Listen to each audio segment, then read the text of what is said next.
Bismillahirrahmanirrahim. Assalamualaikum warahmatullahi wabarakatuh. Perkenalkan, nama saya Nusa Rahmadan dengan NPM 1210200532. Saya berasal dari kelas 2M Manajemen SDM dari Fakultas Ekonomi dan Bisnis. Di sini saya akan sedikit sharing materi tentang pembelajaran organisasi. Ya, silakan disimak baik-baik videonya. Langsung saja, tidak usah banyak basa-basi, kita ke videonya. Pembelajaran berbasis kompetensi. Tujuan pendidikan dan pelatihan berbasis kompetensi. Tujuan pendidikan dan pelatihan adalah kompetensi yang diharapkan dicapai peserta setelah menyelesaikan proses diklat. Kompetensi berbentuk kinerja untuk kerja yang baik dalam bidang kehidupan atau pekerjaan. Kinerja yang baik dapat dicapai berkat kemampuan menerapkan pengetahuan, keterampilan, dan sikap perilaku. Bila digambarkan, hubungan antara kompetensi, kemampuan, dan pengetahuan tampak sebagai berikut. Kompetensi ditunjukkan dengan kinerja minimal baik. Kompetensi dicapai sebagai hasil penggunaan kapabilitas kemampuan dalam memecahkan masalah aktual. Kapabilitas kemampuan sebagai hasil penerapan kombinasi penerapan pengetahuan, keterampilan, sikap perilaku.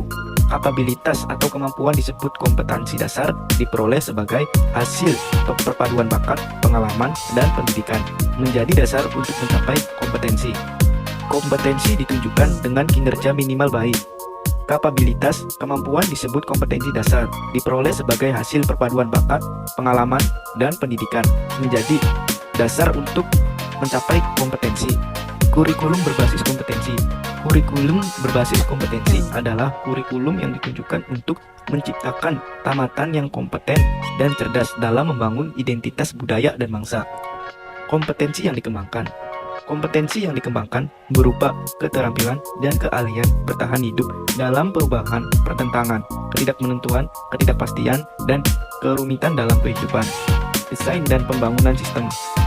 Desain dan pengembangan sistem pembelajaran dengan seluruh komponen di dalam harus difokuskan pada tujuan pembelajaran yang berisi kompetensi. Pembelajaran berbasis kompetensi tidak hanya difokuskan pada pencapaian peserta diklat, tetapi juga pada pencapaian pengajar. Kompetensi awal dan karakteristik awal peserta didik.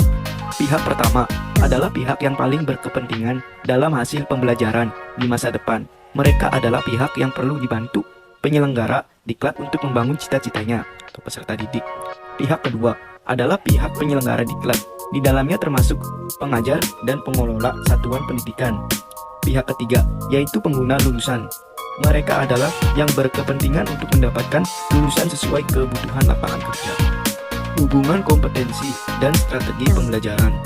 Pendesain pembelajaran diharapkan dapat melaksanakan kegiatannya secara bertahap, yaitu pertama, menentukan tahapan dan langkah kegiatan pembelajaran dengan urutan isi yang diarahkan pada pencapaian kompetensi. Demikian pula pada saat menentukan metode, media alat, dan alokasi waktu harus mempertimbangkan kesesuaian unsur dalam strategi instruksional dengan kompetensi dalam tujuan pembelajaran. Kedua, pengajar melaksanakan rencana strategi pembelajaran yang telah disusun dengan memasukkan upaya pemberian motivasi sepanjang proses pembelajaran, agar peserta didik memfokuskan perhatiannya pada seluruh pembelajaran. Upaya pemberian motivasi berupa pemberian pujian, penguatan, pemberian latihan relevan, dan menanamkan keyakinan kepada peserta didik bahwa ia secara bertahap akan berhasil mencapai kompetensi yang ada pada tujuan pembelajaran. Hubungan kompetensi dan pengajar atau fasiliator.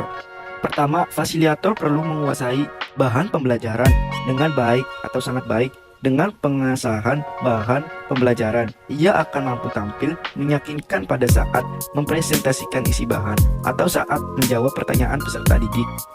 Kedua, fasiliator perlu berampil merancang dan melaksanakan strategi pembelajaran, meliputi tahapan pembelajaran untuk saat menyajikan isi pembelajaran, menggunakan berbagai metode, media alat, mengelola waktu secara efisien, motivasi penguatan, dan penghargaan sepanjang proses pembelajaran.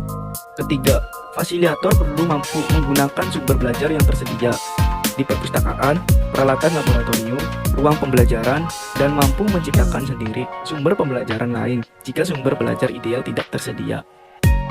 Keempat, fasilitator mampu merancang dan menggunakan alat pengukuran yang baik sesuai kompetensi dalam tujuan pembelajaran.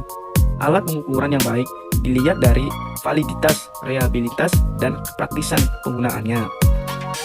Kelima, fasilitator mampu memperoleh dukungan, tenaga kependidikan, dan pengelola satuan pendidikan di tempat kerja.